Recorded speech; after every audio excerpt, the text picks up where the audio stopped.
Oi, gente! Esse é o ArchiCast número 267. Meu nome é Adilson.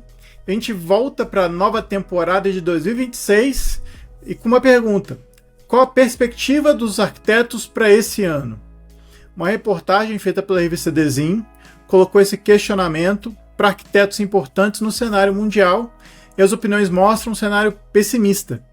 Preocupações ambientais, a presença da inteligência artificial, direitos autorais e incertezas econômicas são algumas das questões levantadas pelos entrevistados.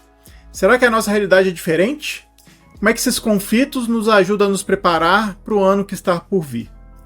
Bom, para falar dessas questões aqui, principalmente numa postagem que a gente fez a respeito desse artigo que culminou em muitos comentários, a gente chamou o nosso amigo Vitor Cacheiro, Vitor Arquiteto, e já participou algumas vezes aqui com a gente para falar de arquitetura, e é também sócio-diretor da Omni. E aí, Vitor, tudo bem? Como é que você está? E aí, pessoal, tudo bom? Beleza, prazer estar aqui de volta e vamos conversar sobre essa questão que realmente já está em pauta aí para esse ano, né? Exato, obrigado, Vitor, pela sua presença. Para conversar com o Vitor, estou com o Rafa. E aí, Rafa, pronto para começar 2026 em alta rotação aí? Isso aí, feliz 2026 para todos vocês, para todos os ouvintes. E a gente optou em fazer um episódio um pouco diferente, acho que do que a gente já fez, né, Adilson? Assim, claro, tem um artigo que está aqui que a gente vai discutir e comentar, mas a gente quer ver as reações, né, das postagens, né? Ou melhor, da postagem que a gente fez no ano passado e que tiveram muitos comentários e que tava todo mundo de olho, né, para que o que vai acontecer com a arquitetura, sobretudo aí com a consolidação das ferramentas de IA, né, e outras discussões que são mais antigas. Então, a gente vai tentar fazer desse episódio um bate-papo, assim, meio fora do tempo, com as pessoas que comentaram lá no post. E a gente também, claro, falando aqui do artigo das nossas percepções. Exatamente. Mas antes da gente ir para a conversa, a gente vai para os e-mails, comentários e outras cositas más.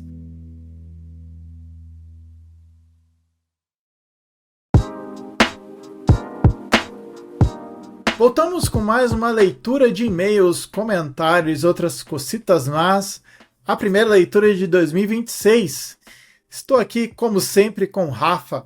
E aí, Rafa, como está? Como é que foi de final de ano, início de ano para você? Beleza, tudo certo. E começando aí 2026, de olho nos 10 anos do ArchiCast, né? E uma leitura de e-mails e comentários um pouco diferente, porque, na verdade, a gente vai até estender essa leitura de e-mails ao longo desse episódio aqui, né? A gente vai discutir um artigo, né? Como vocês escutaram aí no início do programa, mas também reagindo aos comentários que vocês fizeram lá nas redes sociais e tudo mais, né? Vou começar um pouquinho diferente, né? Exato, a gente começa diferente, mas tentando buscar aí também uma relação com vocês.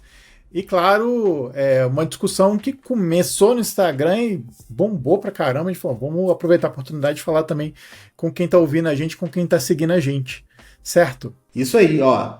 Não deixe de seguir, estamos nas redes sociais, Facebook, Instagram, temos canal no YouTube, temos um grupo no WhatsApp, que é a Oficina do ArchiCast, onde a audiência conversa, então não deixem de acessar, dar o like, dar a curtida, né, se inscrever nos canais aí, nos canais também dos streams, né, se você está no Spotify, ou no Deezer, ou na Amazon Music, então tem várias formas de vocês nos seguirem aí, não é, Adilson? Isso aí, ó, para vocês seguirem no Spotify e nos streamings de podcast, só procurar por ArchiCast. Lá no YouTube, nosso canal é youtube.com/archicast. A gente tem nosso canal no Instagram, que é ArchiCast, enfim, só procurar por ArchiCast, que na 99% das vezes vocês vão achar a gente por lá. Enfim, seguem a gente, curtam, compartilhem, que eu acho que é o mais importante. E a gente tá aqui não só no Spotify, no YouTube, nas várias plataformas que vocês podem consumir e também dialogar com a gente. Vocês podem mandar uma mensagem no Instagram, pode comentar, pode ir lá na Oficina do ArchiCast também participar do nosso grupo. Inclusive vou dar o link para vocês que quiserem ir lá para nossa comunidade, é bit.ly/oficina do ArchiCast, é bit.ly/oficina do ArchiCast, tudo junto. Certo, Rafa? Isso aí. Então as leituras dos comentários elas vão estar ao longo aí do episódio. Então se você comentou lá no post que a gente comentou o artigo do Design, escute aí o episódio. Talvez a gente vá ler e conversar com você, claro, fora do tempo, mas a gente vai estar aqui também reagindo às suas opiniões com as nossas, né? Foi um episódio mais de opinião, né? Exatamente, foi um episódio mais de comentários e tal, que a gente achou importante aproveitar essa oportunidade, né? Bom, e esse ano, que a gente completa 10 anos, a gente está se planejando para proporcionar um ano inesquecível para vocês que estão ouvindo. Então, muita gente importante, muitas discussões relevantes, a gente vai tentar trazer aqui para que esse ano seja marcante, Rafa. Isso, acho que nessa comemoração dos 10 anos, presentes não podem faltar, né? Então fiquem atentos aí ao longo das semanas, ao longo dos meses. A gente vai estar trazendo coisas bem bacanas aqui para vocês. Exatamente. Então, fiquem com o episódio 1º de 2026 e a gente se vê daqui a 15 dias. Aproveitem, beijos, se divirtam.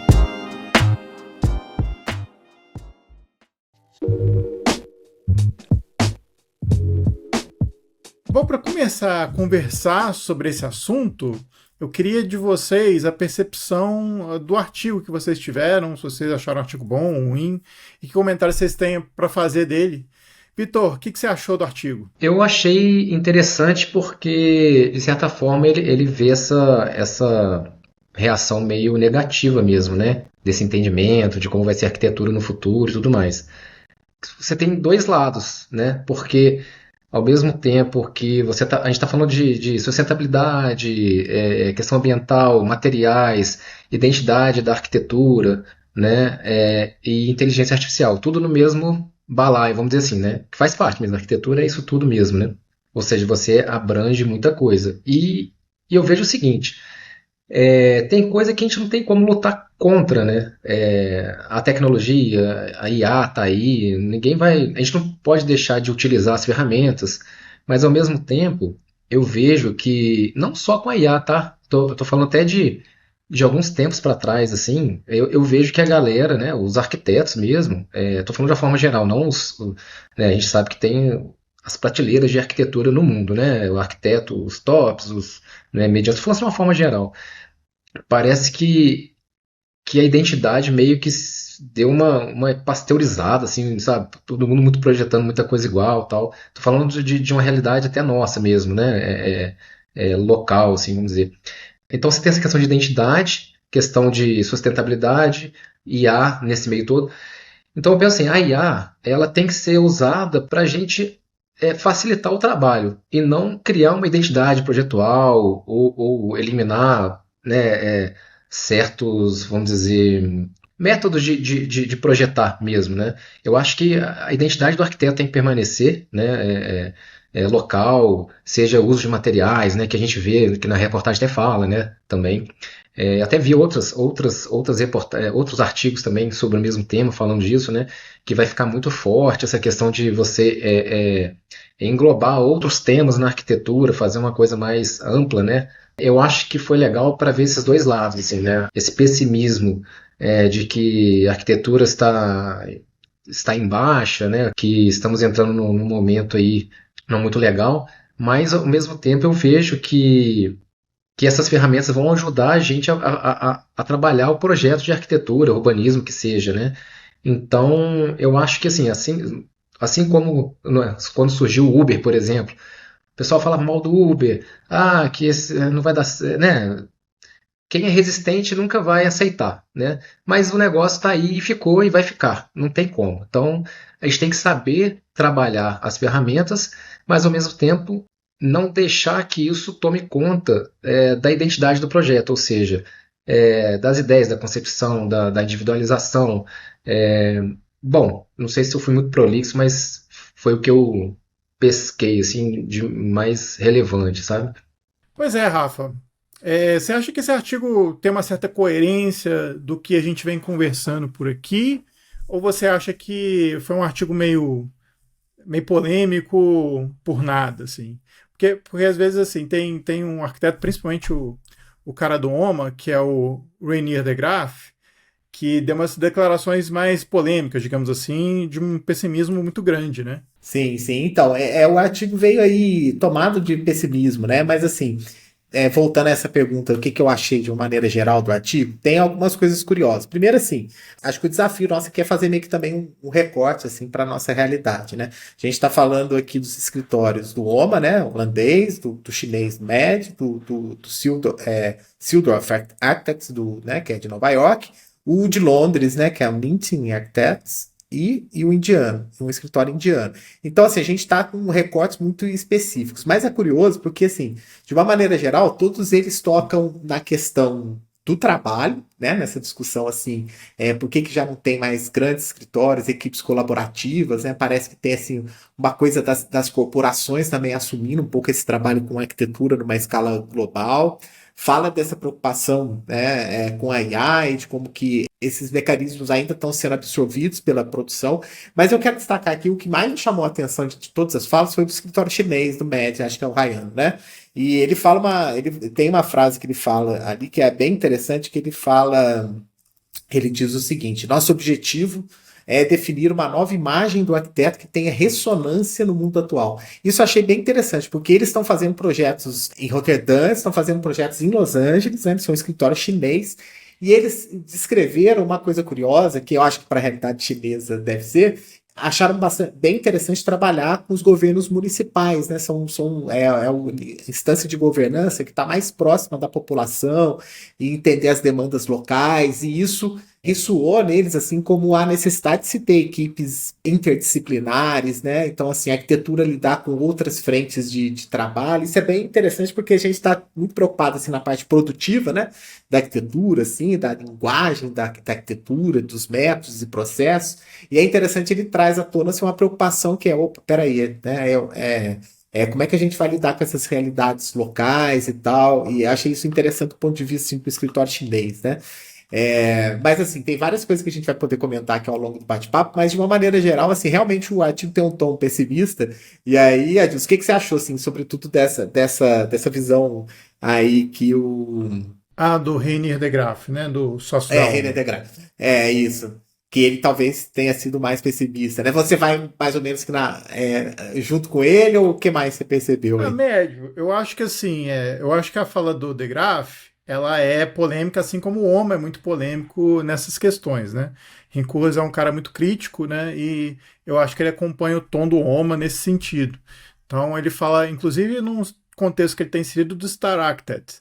Inclusive tem uma outra reportagem no desenho que é ótima, falando que é um arquiteto que opina a respeito assim, da pós-morte do Frank Gehry, que ele fala que a gente não deve substituir assim, o Gehry por outro arquiteto que também é muito famoso, é muito talentoso e que a gente deve olhar mais para a produção coletiva, que são esses grandes escritórios, né? O mundo que a gente vive, ele exige muito que a gente dê nome às pessoas, assim, que as pessoas que tem uma coisa meio de celebridade, meio de serem famosos, né? Eu acho que dos últimos que eu vi, assim, que tem esse nome muito forte, que é o Bjarke Ingels, jovem ainda, eu acho que se bobear ele é até mais novo que eu e você, Rafa, mas é um cara que está buscando sempre inovação e é muito interessante o trabalho dele, mas realmente, assim, não dá para dizer que o escritório dele, que é o Big, né, ele trabalha sozinho, né, apesar de ter toda essa pompa de ser muito famoso. Então ele aponta por essas questões mais pessimistas, né? Eu acho que é o tom um pouco não só da profissão da arquitetura, mas com o tom da política global hoje, que está muito temendo por uma certa catástrofe ou um certo desalinhamento aí de vontades na questão política global, né? Agora, além dessa questão, né, que ele fala, né, o medo da IA, de não só reconhecer as equipes de projeto, e a questão também de questões morais que ele fala também, né? De que, será que um arquiteto hoje vai se negar a fazer um projeto por conta de questões morais que ele vê que não são certas, né? A gente tem a tendência de trabalhar e tentar minimizar esses problemas, porque a vida de quem projeta é muito difícil já. Mas eu tendo a ser um pouco pessimista nesse sentido também. Mas tem uma visão que é interessante aqui, olhando para o lado da IA, é difícil falar o nome dele, o Mas Petitmutu Kennedy, que é o escritório da Índia, que chama Earthscape. Ele fala um pouco dessa questão da IA tomando um pouco da imaginação dos arquitetos. E a gente deve meio que correr atrás disso, assim, a não perder a essência e o propósito do que é a arquitetura. Então vai para uma coisa muito essencial da arquitetura que a gente gosta de discutir na academia, nas aulas, né, de como a gente deve projetar, se esse uso das ferramentas vai diminuir um pouco da nossa criatividade, que é uma conversa meio velha, assim. Assim, não estou falando que ela é velha e não é pertinente, ela é super pertinente, mas acaba que ela chove no molhado, assim, das coisas que a gente discute, desde quando a gente falou de CAD, e que o Vitor comentou um pouquinho também, né? Será que as ferramentas vão tirar não só o nosso trabalho, mas tirar a nossa criatividade? Talvez sim, mas eu acho que a gente deve viver com essa questão, sabe? Eu tenho uma visão, assim, de que a gente vai ter dois mundos, sabe? Posso estar falando a maior besteira do mundo. Mas eu vejo assim, por exemplo, a gente vai ter uma grande massa que vai trabalhar em cima disso, a IA, que vai resolver os problemas rapidamente. Você sabe que a gente tem essa questão imobiliária forte também, né, em todo local. Que é tudo muito, tem que ser tudo muito rápido, tudo para ontem, tem que apresentar, calcular a viabilidade e tal. O dinheiro, né, criando construções, imóveis, vendas, aquilo tudo. Então isso vai facilitar muito para um lado, né, quem está nesse mercado mais, vou dizer, repetir o termo assim, meio pasteurizado, né, o mais do mesmo, aquelas mesmas construções de sempre. Então, assim, acho que a gente vai ter essa via dos arquitetos, que eles vão continuar trabalhando, né, dessa forma, botando dinheiro para dentro do escritório, entregando rápido e aquela coisa meio padrão. E a gente, eu acho que vai ter um outro patamar de profissionais que eles eu acredito que eles vão ser vistos até um pouco como já acontece hoje, né? Vou dizer artistas, não, mas aqueles que pensam mesmo no projeto, que têm identidade forte, sabe? Que vão usar a ferramenta, obviamente ninguém vai deixar de usar, para você criar processos internos de apresentação, de produção de desenhos, porque pô, ninguém também vai ser burro, entre aspas, de não usar aquilo que está ali para facilitar a vida, né? Então, assim, você pega assim, até arquitetos locais, claro que a gente está falando aí de um artigo internacional e tudo mais, mas por exemplo, você pega uns arquitetos locais, estou falando assim, para ficar mais conhecido do pessoal. Você pega um Ângelo Bucci, né, o Isai Weinfeld, um Márcio Cogo, assim, que você vê que são trabalhos, pô, de muita qualidade, né? Você vê que, poxa, eles pensam um projeto de uma forma diferente. Você vai vendo os projetos dos caras, você fica assim, caramba, que solução, né? Você vai vendo as soluções espaciais, meio cenográficas também em alguns momentos. Então, assim, você vê que os escritórios pensam no projeto de uma forma única ali. Ao passo que você tem outra via que não vai ter isso, né? Você não vai ter essa identidade do próprio arquiteto que está pensando no cliente e tudo mais, vai ser uma coisa meio fora. Então eu acho que, sem querer ser pessimista, mas eu acho que é uma coisa que não tem volta, eu acho que a IA vai ser maioria aí na questão de meio que substituir um pouco da criatividade mesmo, da arquitetura. Eu acho que não tem como fugir disso, porque, igual você falou também, né, Adilson? O escritório tem que gerar dinheiro. Né? Então, se a pessoa for pensar do lado financeiro, né, também, então vai ter muito disso. Aí, falando um pouco de outra questão, o arquiteto às vezes se prende muito, isso o artigo fala também, né? Você acaba se prendendo muito na ferramenta que vai usar e não muito o que fazer, né? O que projetar, está pensando em como projetar, né? Ou seja, eu vou projetar no BIM, no Revit, vou jogar para o programa tal, vou usar IA para isso, para aquilo outro, em vez de muitas vezes se preocupar na solução, no conceito inicial ali, como é que vai ser esse trabalho. Então, a partir do momento que ele pega IA, mais BIM, mais ferramentas técnicas, ele acaba meio que se moldando dentro daquele processo ali. Então ele vai pelo caminho mais fácil, muitas vezes, né?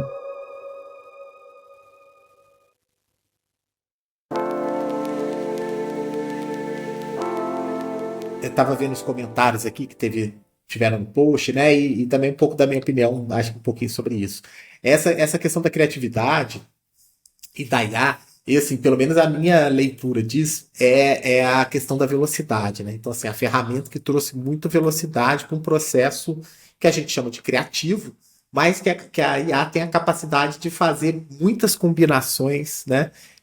Ainda mais que a gente está com centenas de milhares de pessoas e arquitetos e tal, alimentando as IAs, aí, as mais conhecidas e menos, com informação, e que cada vez mais ela vai ter uma capacidade de entregar combinações melhores de forma muito mais rápida. Isso, de fato, gera uma angústia mesmo, assim, pô, será que a essência da arquitetura, que era aquele trabalho, aquele labor assim, intelectual, crítico, da imaginação, ele está ficando para trás, enquanto assim, o digital está puxando todo mundo para uma aceleração.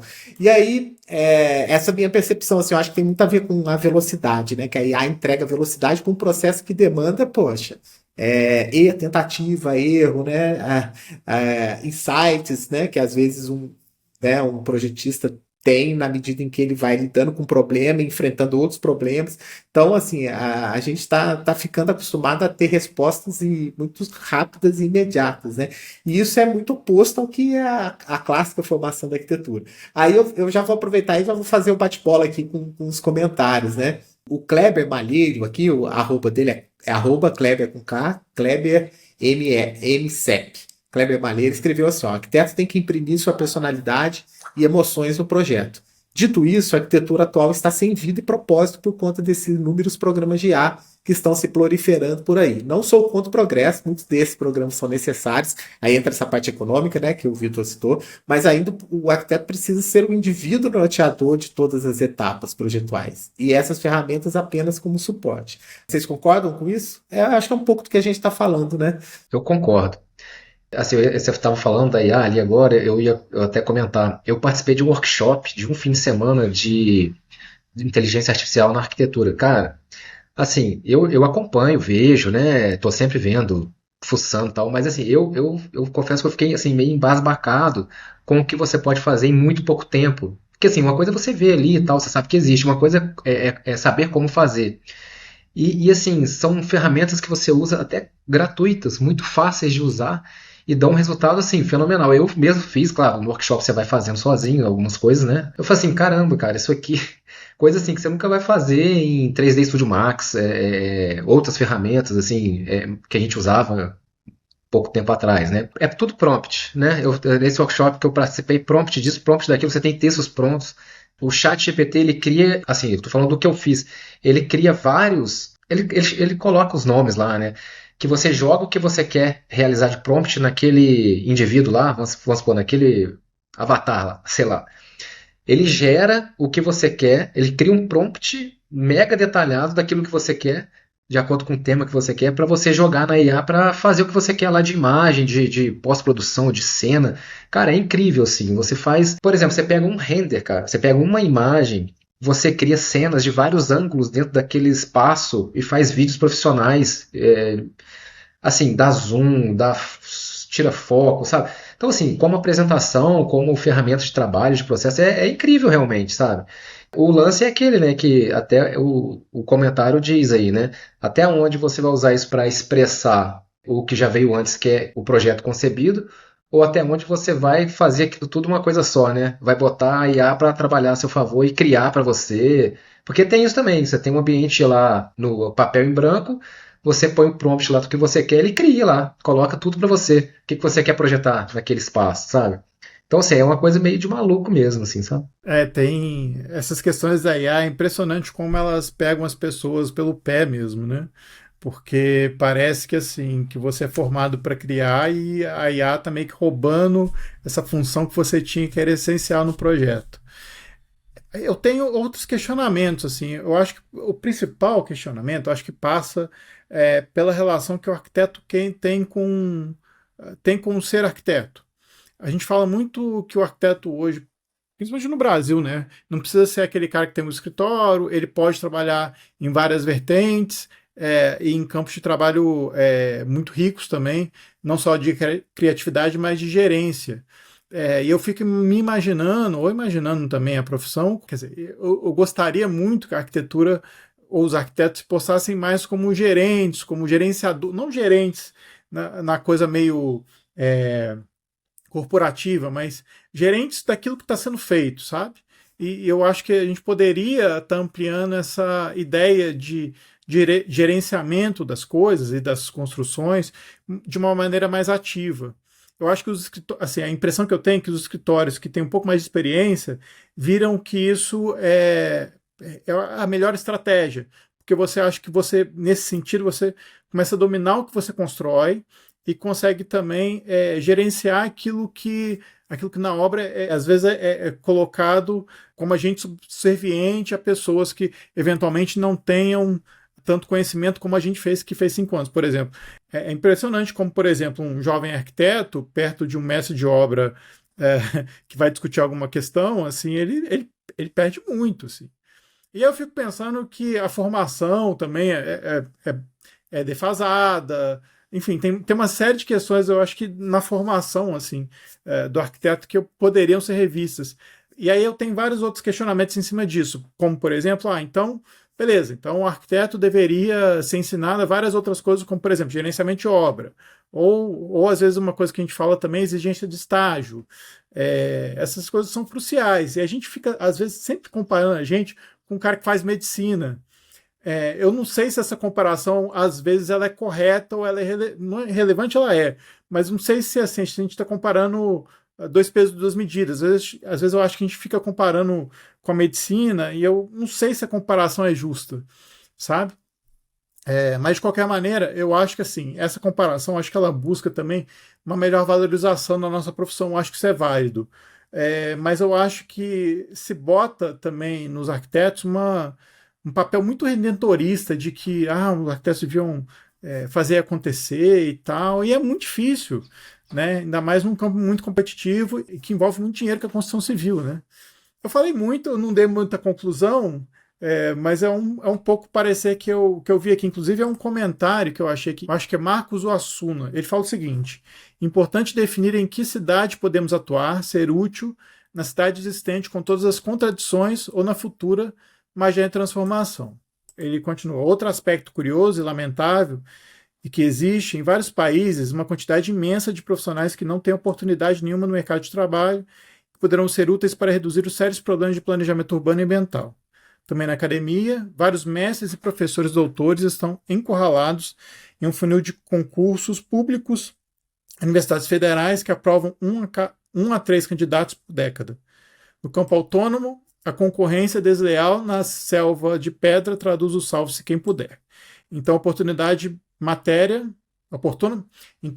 oportuna matéria pode acrescentar em que setor da arquitetura se refere o desafio no setor público-privado.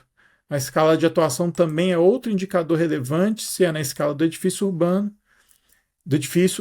do planejamento. Ele fala muita coisa aqui, muita coisa interessante que eu concordo muito com ele, assim, dessas várias pontas que a gente poderia amarrar, mas que são dilemas, principalmente do Brasil, né? Eu quero aproveitar que você leu essa aí, que na verdade fala de muita coisa, e você fala dessa comparação, e a gente está falando da IA como instrumento, né? Tem uma coisa que eu percebi nos comentários, assim, não sei se vocês perceberam, que algumas pessoas falam assim, não, o arquiteto é feito para pensar e para projetar e desenhar e não gastar tempo com softwares e tudo mais. Aí eu paro para pensar, bem, a IA é um pouco isso, né? Tipo assim, você não tem que aprender os infinitos plugins que você tinha no Photoshop 3D, 3D Max. A IA te dá uma coisa, assim, você aprende uma IA muito mais rápido, né? Operar numa plataforma de IA muito mais rápido do que você estivesse lidando com vários softwares de desenhos, BIM e representações gráficas, né? Então curiosamente, eu sinto que há uma certa contradição, às vezes até mesmo quando a gente começa a discutir isso. Eu vou até pegar um comentário aqui da Ana Rita Keller. Ela falou assim, ó, concordo 100% com o Pat Mútil, né, que lá, salvo engano, da Índia, né? Perdemos enorme tempo tentando decifrar programas complicadíssimos para desenhar, que seria precioso para criar e projetar. Não somos especialistas em computação, somos arquitetos. E aí a IA traz um pouco isso, né? A IA meio que não exige que você seja um especialista em softwares, né? Ela, se você tiver bem instrumentado e fazer bons prompts, bom uso, talvez esse fator assim do arquiteto como um coordenador possa voltar a florescer. Por outro lado, tem a discussão sobre o processo de desenho, né? Muita gente falando aqui que o desenho é importante. Aí tem aqui o comentário aqui da Rosana Honorato. Ela falou assim, ó, já não somos mais artesãos. Condição fundamental para desenvolver a habilidade das mãos para o desenho sem a dependência da máquina no processo criativo. Tenho pensado muito sobre isso no ofício da docência. Ela falou assim, boa reportagem. Então, assim, aí uma pessoa responde a ela, né? Que é o Aurélio Santana. Basicamente, o Aurélio Santana fala assim, bem, o desenho é fundamental, né? Algumas universidades, inclusive, estão reforçando o desenho na sua grade, tal, como um elemento-chave para a arquitetura. Então, a gente tem meio que esse dilema, né? Vocês percebem isso também? Ouvindo os comentários de vocês dois na sequência, um pouco do que o Adilson falou, né? Sobre a questão de experiência e tudo mais, e essa questão do digital agora, né? Nessa velocidade toda. É inegável, assim, sabe?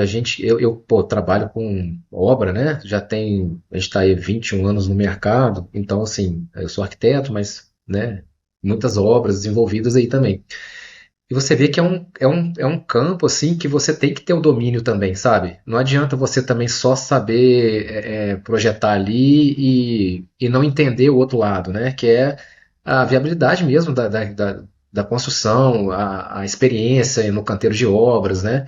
Você dominar esse outro lado também. Porque, poxa, você está fazendo um projeto de uma coisa que vai ser construída. Então, se você não sabe como vai ser construído, como é que você vai projetar, né?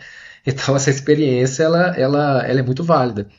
Essa questão de tudo se resolver muito rápido, de tudo muito lindo ali, né, no papel, entre aspas, no papel que eu digo é no projeto, né, na IA e tudo muito rápido, e tal. De repente pode ser até uma forma, que o Adilson comentou a questão de escritórios de concorrência e tudo mais, você vai ter um divisor aí, né, entre arquitetos que são experientes nesses campos, né, de construção, de técnicas construtivas e tudo mais, versus esse que vai trabalhar com IA e vai fazer o desenho bonitinho, mas na hora da obra lá vai queimar o filme total na execução, porque não sabe resolver, não entende do processo de obras, não sabe se aquilo que ele está projetando funciona. E eu mesmo já me deparei várias vezes com isso em obras, né, de coisas que a gente tem que consertar. Eu acho que tem que ser usado mesmo, né? A IA vai fazer parte realmente. Então a gente vai usar, né? Conforme o comentário, ela vai entrar no processo do meio do caminho ali, para facilitar entregas, né? E vamos dizer assim, tem uns que vão usar para resolver desde o início o processo, tem gente que vai usar mais para formatar, né? Então vai ter esses dois lados mesmo. Mas uma coisa que eu ia comentar também, a gente está entrando nessa era aí, né, quer dizer, não está entrando, né, mas está ficando mais forte agora a questão de sustentabilidade, né, isso tudo que a gente tem conversado, os artigos e tudo mais. Então isso tem muito a ver também com a forma que você vai projetar, né, os materiais que você vai usar, como você vai conceber desde o início, né, que tipo de sistema estrutural você vai usar. Então, assim, o que eu vejo, assim, né, filosofando aqui, você vai projetar seja lá o que for, um edifício, uma casa, um ambiente comercial ou um mega complexo comercial, sei lá. Você tem várias formas de fazer, né, o projeto. Então você pode ter como é que eu vou dizer, o mesmo projeto, entre aspas, usando sistemas construtivos e materiais de uma forma ou de outra também. Estou querendo dizer o seguinte, você vai ter, vamos pensar como leigo aqui, a gente tem a planta baixa. A planta baixa vai ser a mesma, os espaços vão ser os mesmos, né, a grosso modo falando. Mas você tem formas inúmeras de usar ali sistemas estruturais, materiais e tudo mais. Então eu acho que vai ter uma busca muito por isso, né? Você, por um lado, que você vai priorizar certos tipos de usos, né? Porque as exigências dentro desse campo são maiores e a própria consciência de cada profissional também vai levar para esse lado, né? Ah, poxa, eu quero fazer uma arquitetura que tem a ver mais com essa questão ambiental, com as pessoas, com o espaço urbano, enfim. Eu acho que vai ser uma forma de pensar a arquitetura também. Já é, né? Mas assim, tô falando mais forte em todos, né? Sim, tem uma coisa que o Rafael falou, eu vou tentar traduzir, né? Não sei se você traduziu, eu acho que as pessoas entenderam, mas o que eu entendi que o Rafael falou foi o seguinte: as pessoas estão tratando a IA como se fosse um novo Revit. E Revit é um Sim, negócio super complexo de você aprender e eu acho que não é muito esse espírito, né? Que as pessoas acham que não, tem uma IA que a gente tem que aprender. Quer dizer, a ideia da IA é uma outra coisa, é uma ideia que se relaciona com qualquer pessoa a princípio, né? Então, que a pessoa seria capaz ali de conversar, entre aspas, ali através de uma interface de comunicação, como um teclado, né? Ou a voz consegue conversar e tirar produtos dali, ou referência, ou o que quer que seja. E eu vi também, assim, algumas pessoas na postagem questionando, não, quem que são esses caras? Assim, são somente o do Mad Architect e a Annabella Seedorf são os dois arquitetos mais influentes do mundo. Então, assim, eles sabem do que eles estão falando. A gente aqui no Brasil, é claro que não vive uma realidade. Alguns escritórios vivem uma realidade de grandes escritórios e grandes empreendimentos, né? A gente vive em uma realidade muito plural, assim, pelo menos assim, o que a gente relata, principalmente das redes sociais que a gente vê, tem de tudo. Tem os pequenos escritórios que estão ali fazendo obra, casas e tentando vender seu produto, né? Tem escritórios maiores que lidam com projetos maiores, né? Que tem, de repente, um foco mais comercial, né? Outros escritórios que são muito grandes e que estão com obras gigantescas, né? Então, cada um considera a sua realidade de um jeito, né? Cada um vai evoluir desse ano de uma maneira que se ache mais adequado. Primeiro, eu acho que assim, uma questão que eu acho que tem uma certa desinformação também. Eu acho que esse medo da IA é um pouco também dessa desinformação que assusta um pouco as pessoas e às vezes as pessoas são um pouco. Né, hoje em dia eu vejo que, não estou falando os arquitetos, alguns arquitetos são um pouco ainda demorem para entender algumas coisas ou às vezes não procuram, não ficam instigados a procurar, mas às vezes só às vezes reclamam de muita coisa, assim. Todo mundo tem um pouco disso, mas eu vejo que isso cada vez mais as pessoas são muito críticas e pouco auto-refletem sobre o que elas fazem, né? Qualquer coisa que é nova, né, afeta. Não, meu Deus, eu vou ter que aprender mais uma coisa, então. Uma coisa que eu vejo assim, a inteligência artificial ela gera uma ansiedade assim geral, né? Porque você tem aquela sensação que você vai ficar para trás. Assim, nossa, a pessoa já tem gente usando isso e eu não domino. O pessoal que estiver usando isso vai sair na frente. Porque assim, os escritórios de arquitetura, existe a concorrência e são todos, querendo ou não, empreendedores, né? Então você tem que pensar nessas questões também, né? Como escalar o meu negócio, né? Isso eu acho que é um dilema eterno da arquitetura, que é uma profissão que você mistura um pouco de. Um pouco não, né? A arquitetura é criação técnica, enfim, e é um negócio. Então, assim, como você fazer esse negócio escalar, né? Você vai ter que usar as ferramentas, não tem como, né?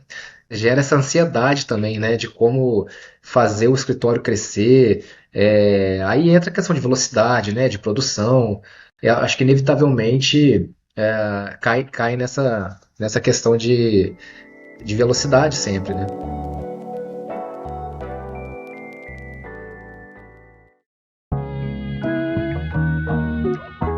Puxando o gancho que o Vitor falou, né? Dessa preocupação, todo mundo desejando escalar o seu negócio e tal. Aí tem um comentário aqui do Clândio Zimmermann. Ele fala assim: a arquitetura virou commodity e, como tal, deixou de responder especificamente ao cliente, ao local a ser projetado.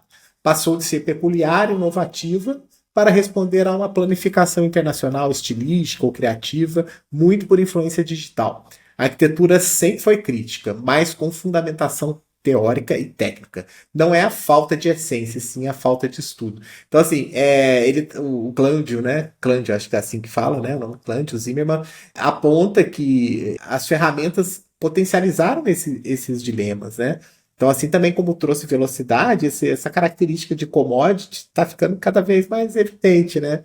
Então, assim, e aí, de fato, numa contramão disso, é um trabalho cada vez mais focado naquele processo mesmo que deve ser um bom projeto de arquitetura, né? No entendimento do problema, da escuta do cliente, do reconhecimento do local. É aquilo que a gente estava falando um pouquinho. Poxa, se a gente agora tem ferramentas que geram uma série de produção técnica e imagética de forma rápida, por que não a gente então aproveitar esse tempo para fazer coisas que talvez antes a gente não faria porque estávamos lá desenhando linha no AutoCAD ou corrigir esperando lá o render sair. A gente tem todo esse tempo agora para fazer todo um trabalho inicial, que é o trabalho, puxando aqui um pouquinho, humanizado da arquitetura, que vou puxar mais um comentário aqui, aí já te passo, Adilson, do Thiago Alonso aqui, o perfil dele até é arquitetura humanizada, né? Arquitetos sensíveis sempre. O programa é uma prancheta digital. Sem o olhar do arquiteto para compreender aquela família numa residência, jamais a tecnologia vai conseguir ter esse sentido. Quando chegou os primeiros programas, houve essa ameaça. Agora a IA. Tudo será sempre secundário ao olhar do profissional mais humanizado. Ele também está falando aqui um pouquinho, né, um pouco da forma como ele trabalha. Mas eu acho que tudo tem a ver com o processo, né? Acho que essa preocupação com relação a novas ferramentas é porque elas misturam e modificam os processos, né? E aí eu acho que até um momento que a gente pode olhar com um olhar, eu pelo menos olho com um olhar otimista, de que essas ferramentas vão fazer com que a gente possa ter os outros processos acontecendo de uma forma mais completa. Não sei se vocês pensam assim, de forma otimista como eu. Então, em termos assim de uma produção mais mais local, eu tenho uma certa esperança de que isso vai melhorar, sabe? De que esse gerenciamento e essa produção com auxílio da IA ou não, eu acho que vai ser mais dinâmica. Mas eu tendo a pensar que construções de muito dinheiro envolvido ou de multinacionais tendem a ficar mais difíceis de acontecer, muito por conta da coisa da geopolítica que eu comentei, né? Mas tem um comentário aqui muito bom. Eu não tenho o nome dele, mas é alguém de 1976 fala o seguinte, o perfil. Estamos sendo empurrados de uma forma avassaladora, inquestionável e onipresente para a quebra de paradigmas das nossas atribuições profissionais. O mundo real empobreceu e com isso ficamos perdidos. Não é nem sobre fazer mais com menos, é fazer o mínimo com nada e aí precisamos nos reunir com quanto colegiado profissional e discutirmos de cabeça aberta. Eu acho que reflete muito do que eu penso também. Talvez não seja das mais otimistas, mas eu vejo isso como uma oportunidade, como dizem, né? A gente tem a oportunidade, sim, de discutir os nossos processos e como a gente encara a profissão.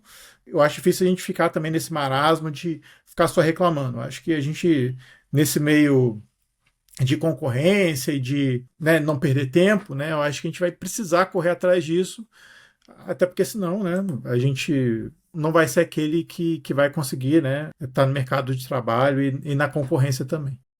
Eu concordo com o Rafael na questão do otimismo, assim, sabe? Porque eu já fiz testes, né, com ferramentas e tal, e eu vejo o seguinte, veio para facilitar mesmo, aquelas horas de trabalho interno do escritório para produzir desenhos, renders, né? Você faz perspectiva na maquete eletrônica de vários, você tem que ter um computador mega potente para gerar a imagem. Então, assim, uma coisa vai puxando a outra, né?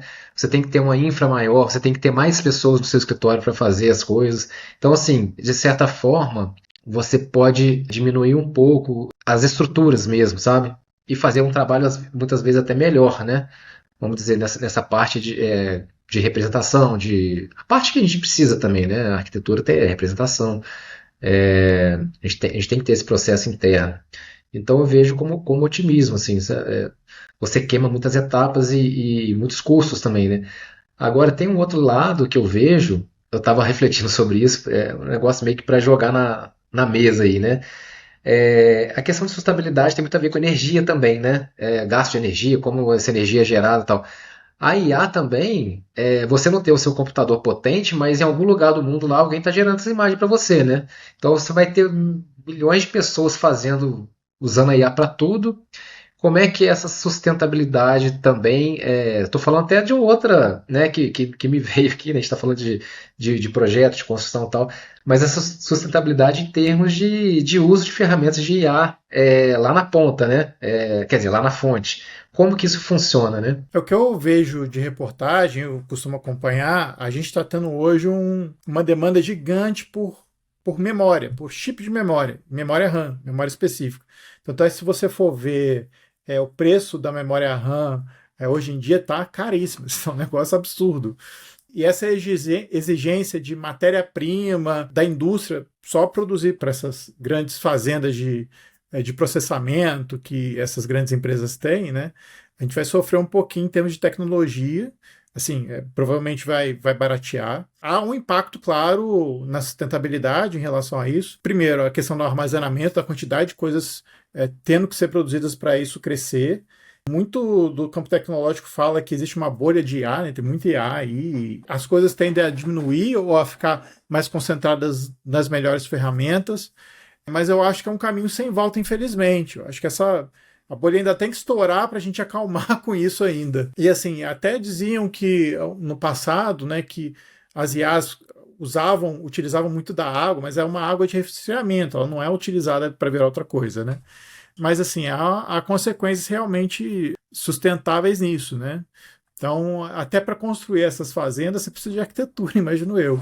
Então nesse sentido, eu acho que assim, a gente tem conhecimento, a gente tem ferramenta para isso. A questão agora é usar. Eu vejo também que aí pulando um pouco para a questão da cidade, né? Que há também uma discussão a respeito dos carros elétricos em relação aos carros a combustão e que às vezes a gente só está trocando de problema e não resolvendo o problema realmente, né? Assim, eu não sei, eu sinceramente, assim, esse impacto, como é que ele vai ser daqui a 10 anos, 15 anos, né? a tendência, mesmo que a gente, quer dizer, o que eu ouço, o que eu vejo de artigos, a tendência é que mesmo a gente utilizando muito dessa matéria-prima das baterias, por exemplo, né, a tendência é da gente melhorar como a gente utiliza o transporte público em termos de poluição, né? Mas eu sou um pouco cético em relação a isso, porque assim, o carro elétrico não vai solucionar os problemas do trânsito que a gente tem. A gente só vai colocar mais carro ali para piorar o trânsito às vezes. Eu estou muito pessimista, né? Vocês estão vendo, né? Não tem muita saída para mim, não. Tem uma corrida mundial aí para várias questões, né? Você trouxe o tema aí Eu trouxe muita da coisa. mudança, da energia e tal, e aí entra, né, entra a discussão das terras raras também. E é interessante que essa discussão ela é global, né? Assim, voltando ao objetivo do artigo, da nossa conversa, a gente está falando de 2026, só que a gente não consegue falar de 2026 sem projetar mais para frente. Eu acho que isso acontece porque a gente de fato está num momento de grande transformação veloz, né? E eu gostei muito do comentário aqui que o perfil, eu não sei o nome de quem escreveu, mas o perfil chama Gênios Underline Render. Ele falou assim, ó, 2026 parece menos sobre crise, mais sobre adaptação. Chama a atenção ver arquitetos de diferentes países falando de incertezas econômicas, políticas e até perda da autoridade da profissão. Não é algo só no Brasil. Rever processos, o papel do arquiteto e a forma como usamos tecnologia sem perder a identidade deve ser a nossa preocupação nesse momento. Então é interessante, você meio que assim, pô, estamos aqui no campo de nada, né? As coisas estão acontecendo aqui e a gente está seguindo pelo trecho sem esquecer aquilo que é a essência, né, da arquitetura, para que a gente de fato não perca toda essa autoridade para ferramentas robotizadas, vamos dizer assim, né? Para que, aí voltando àquela comparação da medicina que você fez, né? Laudos médicos, muitos deles já são feitos e processados com inteligência artificial. Não que isso já não tivesse sido, não que isso já não fosse feito antes, né? Geralmente quando você faz um exame, vem um laudo ali. O seu médico mesmo não tá nem um pouco preocupado com o laudo que vem ali, porque é um laudo meio padrão, né? E tal, ele quer de fato fazer um diagnóstico mais aprofundado, né? Então, nesse sentido, eu acho que a medicina está muito mais preparada e muito mais aberta para receber essas inovações, né? É engraçado, muito louco isso. e tem pesquisa, e tem muita coisa rolando nisso, né? E a arquitetura é muito multidimensional, né? A gente tem isso, trabalho criativo, mas ao mesmo tempo tem todo o trabalho técnico da construção civil, da indústria e tal. Eu acho que nesse componente, eu acho que já impactou, né? O BIM tá aí. O BIM, né? A gente pode colocar ele dentro dessa mesma. Botar uma tagzinha de inteligência artificial naquilo que se discute sobre BIM, porque é isso também, já é, né? Então, só que agora a inteligência chegou ela amplificou a sua potência, né? Chegando até em dimensões que a gente acreditava que a gente daria conta só com o analógico, com a nossa dimensão criativa e tudo mais, mas não, já tem ferramentas que fazem coisas para não vou puxar, não sei se vai ser a minha dica aí. Puxar o pé. Essa semana agora eu fiquei sabendo assim, né, de um caso assim do arquiteto que em 4 dias fez um projeto residencial completo, estudo preliminar, né? Ou seja, porque usa o Revit para projetar já volumetricamente também, né? E claro, usando o IA junto para apresentação, essas coisas, ou seja, um arquiteto sozinho, debruçado no projeto, em 4 dias resolveu e conseguiu com as ferramentas uma velocidade também. E é um arquiteto muito bom, assim, que eu conheço. Então, você vê, nesse caso, já está super a favor, né?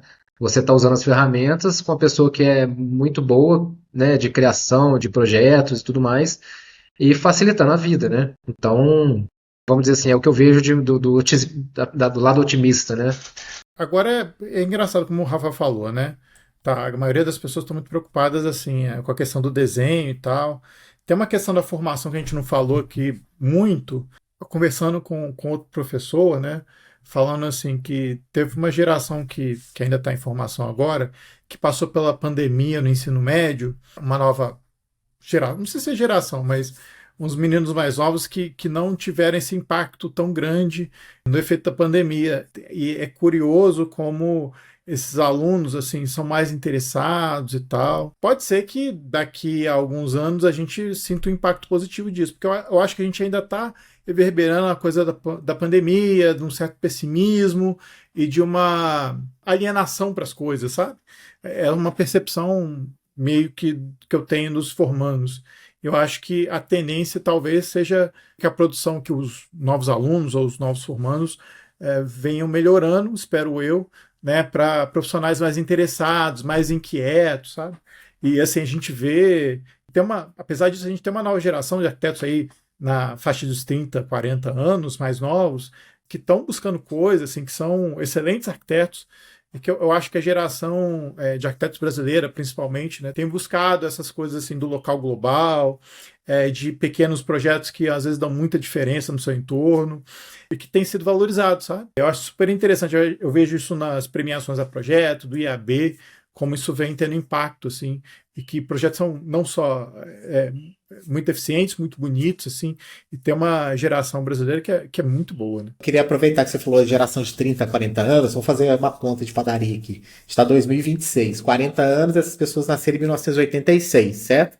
Então elas foram crianças ali na década de 90, se tiveram toda a sua formação ali na década de 90, ainda sem o advento digital, né? Então, assim, a gente está falando de uma geração que passou pela transição do analógico para o digital. Nesse ponto, eu acho que a produção arquitetônica está aí para mostrar a qualidade dessa geração. Agora, as próximas, a gente não tem muito, a gente não sabe, né? Os nativos digitais, assim, estou falando da profissão de arquitetura, a gente vai ver daqui a alguns anos. E eu quero corroborar um pouco essa sua fala aí, com 4 comentários aqui que foram meio que sequenciais, mas fala um pouquinho disso e um pouquinho dessa visão otimista, assim, de que esse estado talvez faça com que muita coisa seja repensada, né? O arquiteto Rodrigo de Carvalho falou aqui, ó, a resposta talvez chegue do retorno ao naturalismo, no modo de pensar a arquitetura, desvelar a forma, materiais e conceber espaços que devolvam aos usuários o prazer de estar, de permanecer e utilizar. Ele fala assim, é o caminho inverso do hibridismo e da despersonalização estilística. A Violeta Arruda, ela fala aqui, ó, acredito que será um ano de repensar esse padrão imposto pelo contemporâneo. E o Estúdio Verdana fala assim, vai se sobressair a arquitetura que o arquiteto senta com o seu cliente para entender a melhor maneira com qual o projeto vai ser executado, para uma moradia acolhedora, muita ventilação e sempre pensar no cultivo de plantas, ervas, enfim, tudo que seja pensado para o verdadeiro bem-estar, seja em pequenas e grandes, ou em grandes propriedades. Ou seja, há uma disposição das pessoas em gastarem o tempo com isso, né, com diálogo, com entender, porque é o seguinte, na hora que você tiver que sentar para resolver o problema técnico, você vai ter as ferramentas te ajudando para você ser muito mais veloz. Então, eu tô com essa galera do otimismo. Esse negócio é muito interessante, né? Porque ao mesmo tempo que a gente está falando de automação, né? Vamos dizer assim, de coisas rápidas, digital e tudo mais, você está também paralelamente na era da experiência do cliente, né? Tem empresas grandes, né? Que você tem um setor só de experiência do cliente, né? Que vai cuidar do cliente, o que você vai fazer para o cliente se sentir melhor com o seu produto, com o seu processo e tudo mais. Ou seja, do início ao fim da jornada. Então, poxa, se você delegar isso tudo para IA, você não vai ter essa experiência do cliente também, da forma que tem se falado tanto. Qual que é a experiência do cliente? O robô que vai gerar a experiência pro cliente só, né? Tipo assim, você não tem isso que o Rafael falou, né? Esse approach, assim, né? De conversa, de saber, né? Resolver com o cliente o que vai ser executado, como. Aquilo que você falou, a paciência de conversar, né? Porque faz parte do processo, né? O briefing, as ideias iniciais, referências, aquela conversa ali de início de processo, né? Então, eu vejo um pouco que quem tiver essa essência, né, da profissão, né, de passar por esse caminho ainda, vou dizer até tradicional, entre aspas, né? Eu acho que ainda assim sai ganhando. Você ganha pela experiência do cliente. Claro que vai ter cliente que não vai dar valor para isso, obviamente, como sempre teve. Tem gente que só quer saber de preço, quer saber só de prazo, não está interessado naquela, vamos dizer assim, no produto, a concepção provavelmente dita, a identidade com o profissional, né? Tem gente que faz orçamento com seis arquitetos. Ou seja, ele não está atrás de uma pessoa que ele se identificou, ele está atrás de preço, né? Então, assim, aquela pessoa que busca, eu acho que fornecer, né, um trabalho de approach com o cliente, de fazer a experiência dele positiva, eu acho que vai ter um destaque no futuro aí.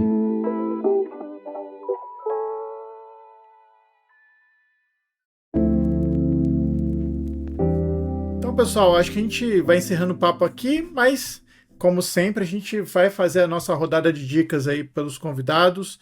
E, enfim, vou chamar vocês que participaram aqui. Rafael, tá com sua dica pra gente? Tô com a dica que eu descobri ontem, na verdade, e fiquei assim, né? Eu vou até compartilhar com vocês aqui a tela. Eu não sei se eu posso chamar isso de aplicativo, vocês estão vendo aí? Que é o Google criou uma parada que chama Notebook LM. Cara, ele congrega nessa mesma plataforma uma série de engrenagens, por exemplo, do Gemini, do Canvas. Na verdade, assim, tudo é IA, né? Mas, cara, é uma coisa muito interessante. O que que eu fiz aqui? Tô mostrando para vocês. Eu peguei um episódio nosso do Pedregulho. E, cara, você pode botar várias coisas aqui. Você pode botar vários livros, PDFs, textos e tal. Mas eu peguei e botei um link do YouTube do nosso programa do Pedregulho. E, cara, ele tem um estúdio de inteligência artificial que ele faz várias coisas com esse conteúdo. Primeira coisa dele, assim, ele pegou e montou uma apresentação. Tipo assim, vamos botar uma apresentação em cima daquele conteúdo, sacou? Olha só, apresentação, claro, isso aqui tem que passar por revisões e tudo mais. Mas ele já trabalha com gráficos, com a própria transcrição do áudio e já gera o texto. Ele gera infográficos, assim. Isso ajuda muito em processos de estudos, né? Então você pode pegar um livro, por exemplo, que você está lendo, um jovem que está estudando para uma prova, aquele texto ele pode gerar, inclusive, perguntas e respostas, testes, né? Até abri um aqui, questionário, fiz em cima disso um questionário, né? Qual a figura é apontada como principal idealizador do conjunto Pedregulho? Aí tem lá as perguntinhas de múltipla escolha. Cara, é um negócio assim, impressionante. Impressionante, sabe? Isso porque assim, eu botei uma referência só e aí ele gerou, inclusive também resumo em áudio, só que o resumo em áudio ele ainda só faz em inglês, né? E aí ele gera uns links, assim, uns post-its, né? Qual que é o conjunto oficial, residencial, conhecido como Pedregulho? Aí tem a pergunta e as respostas. Quanto que é o projeto? Cara, é assim, uma ferramenta para quem lida com pedagogia muito potente. Então a minha dica é essa aí, ó, o notebook lm.google.com. E aí dá para você usar, tem um aplicativo que você baixa, né, pro celular e dá para você também usar no ambiente aí do desktop. Excelente. Isso tudo baseado no nosso podcast, Rafa? Isso, cara, botei um link do nosso programa lá, assim, Olha só, que legal. e gerou várias coisas. Ele busca outras referências, não busca só a nossa. Ele né? busca outras referências, aí ele vai navega, mas assim, ele trabalha. E aí, cara, é aquilo, né? O prompt. Aí você vai dialogando ali, aparando a aresta, lapidando, para chegar naquilo que você imagina. Legal. E aí, Vitor? Tá com sua dica hoje pra gente? Então, lembrei de uma dica interessante que eu aprendi nesse campo aí da IA, que chama Whisk. É um site, né, vamos dizer assim, da Google mesmo, que ainda é gratuito, da Labs, né, labs.google, é o Whisk, né, WHISK. É um aplicativo que gera tudo, né, imagem, vídeo, música. Cara, é impressionante. Você tem umas ferramentas que você fica assim, você faz um prompt lá, eu quero uma música, sei lá, de piano, tal, estilo tal, barará, ele cria. Sabe essas coisas? Você põe duas imagens, ele gera uma transição, cria vídeo. É assim, maluquice, cara. E ainda é gratuito, né? O próprio Google Gemini também, né? Você tem uns parâmetros que você usa para criar imagens, você coloca o prompt, né, também certinho, tal, e gera imagens ultra realistas, assim, para a galera da arquitetura. Esse Whisk ainda que é pouco conhecido, né? Eu acho. Não sei, posso estar falando besteira, né? Porque a gente acha que a galera não está por dentro, de repente todo mundo já conhece, mas para mim foi novidade. E foi uma ferramenta, assim, sensacional que eu aprendi nesse workshop que eu fiz, sabe? Excelente, cara. Eu vou dar uma dica das coisas que eu tô fazendo aqui nesse período de janeiro. Eu resolvi, como eu tô achando os filmes muito ruins, muito chatos, cara. Nossa, eu vi uns filmes recentes que, putz, grilo, pra não falar coisa pior. Aí eu fui resgatar uns filmes que eu ainda não tinha visto da década de 80, principalmente. Eu vou direto nessas pesquisas do YouTube que fazem essas listas e tal. Eu fui ver outro dia O Segredo do Meu Sucesso, que é feito pelo Michael J. Fox.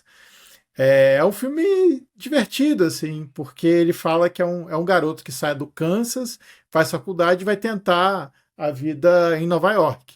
E aí ele, por um acaso, ele tem parente emprestado que é dono de uma grande empresa, e ele tenta entrar na empresa, consegue, só que ele é carteiro, e aí envolve ele numa coisa meio...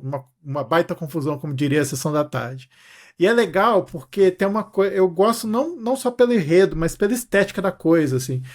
Por ver Nova York na década de 80, ver como as pessoas trabalhavam, a importância do telefone fixo no enredo, sabe? É muito legal, assim. É uma coisa meio que... uma cápsula do tempo. E o filme não é dos mais brilhantes, mas é um filme divertidinho, assim, e que eu falo com os meus amigos, assim, os filmes antigamente tinham um negócio chamado payoff, que é a recompensa do filme, é muito mais interessante do que os filmes de hoje, que estão sempre querendo emendar para ter uma sequência, nunca termina uma história. Aí eu vi esse filme, eu achei que seria uma boa dica. E eu, ao longo dos podcasts desse ano, talvez eu faça isso mais. Porque inclusive teria uma outra dica para dar mais para frente, mas filmes dos anos 80, o primeiro filme que eu indicaria é O Segredo do Meu Sucesso, que é levinho, fácil de achar e, enfim, divertido para vocês. Bom, galera, primeiro episódio do ano, agradecer primeiro ao Vitor aqui por aceitar conversar com a gente, contribuiu bastante, eu acho que o ponto de vista dele é excelente. Obrigado, Vitor. Você vai voltar mais vezes, com certeza, que a gente vai chamar mais. Eu que agradeço novamente o convite, é sempre um prazer, né? Porque a gente fala de arquitetura, fala de outros assuntos que envolvem arquitetura, de amizade também, então estamos todos juntos e misturados. Isso aí, obrigado, Vitor. Rafa, 2026, começamos bem o ano e o ano promete pra gente, né? Bem, isso aí, mais um episódio, mais o primeiro do ano, e um ano importante, que é o ano dos 10 anos do ArchiCast. A gente tentou fazer um episódio um pouco diferente, né? Conversando sobre um artigo que a gente já fazia, mas lendo aqui comentários que vocês deixaram nas redes sociais. Então a gente reforça para que vocês continuem comentando, sobretudo se gostaram desse formato, desse modelo aqui, para a gente ir testando novas coisas, né? Acho que já que 2026 é um ano de adaptação e transformação, que a gente comece por aqui, né? Isso aí. Muito bom, Rafa. Então, a gente fica por aqui. Voltamos daqui a 15 dias com mais um episódio para vocês, com aos 10 anos de ArchiCast. Beijos, até mais.